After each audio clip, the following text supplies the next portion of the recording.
ยกที่หนึ่งเริ่มครับ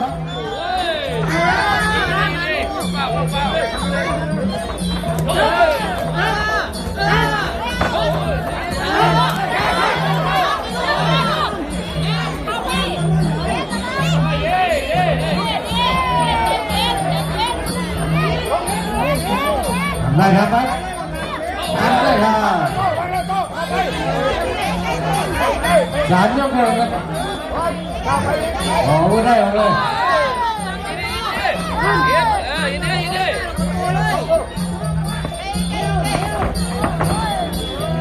จ้าไปเร็ว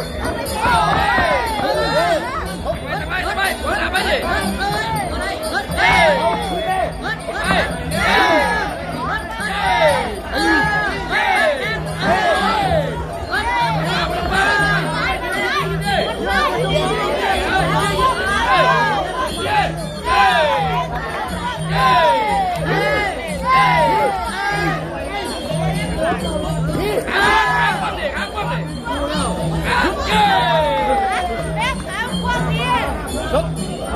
ครับพูดต่อไปตัวนะครับพูดต่อไปนวดน้ำมันทำมือเลย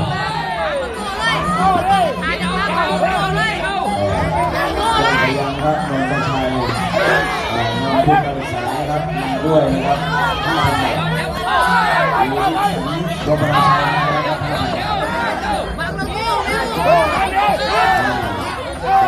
ต้นกล้ามวยไทยครับอาจจะเห็นว่าในวันก็ได้นะครับนี่อนาคตนะครับเป็นแรงที่ให้ลูกหลานได้มาฝึกฝนต้นกล้ามวยไทยจริงๆนะครับ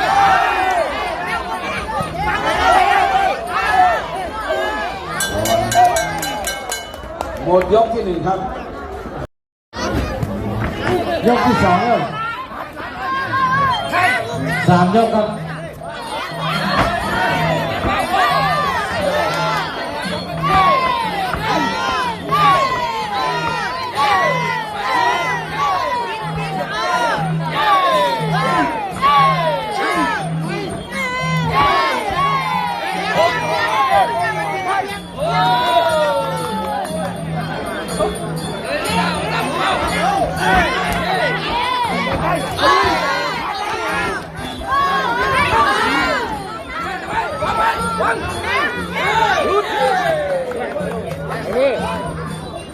ทีมงานดูแลทุกคนนี้มีเข้มแข็งครับ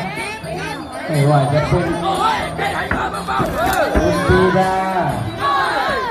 แล้วก็คุณสมยาผู้ใหญ่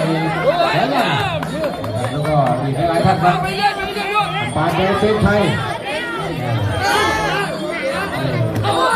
หรือว่าเป็นหัวใจหลักในการจัดงานครับ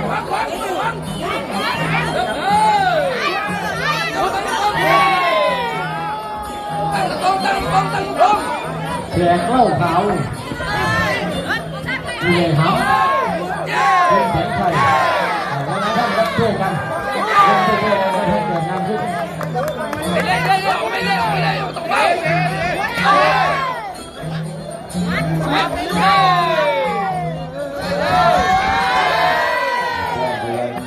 ทีมงานนนทชัยนะครับ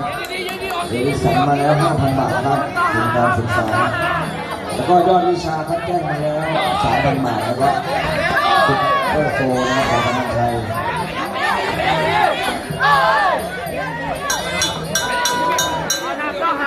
มุกพาย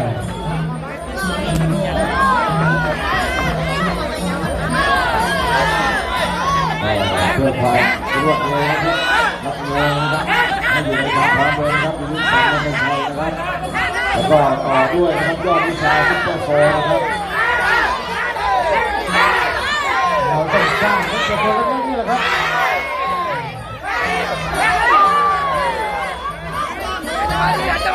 เพราะว่ามวยทุกวันนี้รายการทีวีมีทุกวันใช่มีรายการตลอด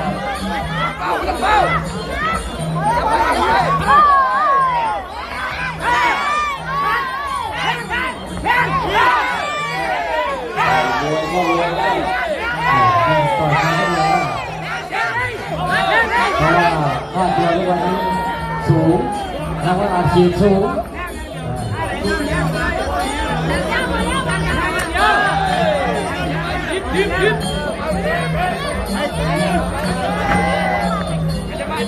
อย่านักมวยจังหวัดร้อยเอ็ดที่ทำไว้ครับยกเดียวยก5 ยกเดียว1 ล้านบาทก่อนเต่าเพชรสมนึกเขาบอกว่ามวย200 บาท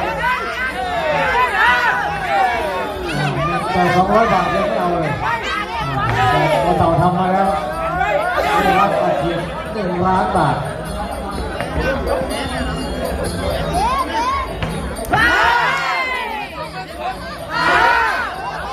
ไปครับเป็นนักมวยนี่อย่าท้อนะครับถ้าท้อนี่นะมันจะไม่มีกำลังใจสู้หมดยกสุดท้าย แต่แดงนี่อนันตชัยขอมือมหาครับน้ำเงินโพชัยน้อยคุณต้มมวยไทยมาดูใบคะแนนจากกรรมการครับชูมือให้ฝ่ายน้ำเงินครับโพชัยน้อยคุณต้มมวยไทยเป็นฝ่ายชนะครับ โชคดีทั้งคู่ครับแดงก็โชคดีนะครับแต่ว่าต้องขยันฝึกซ้อมอีกนิดนึง ก็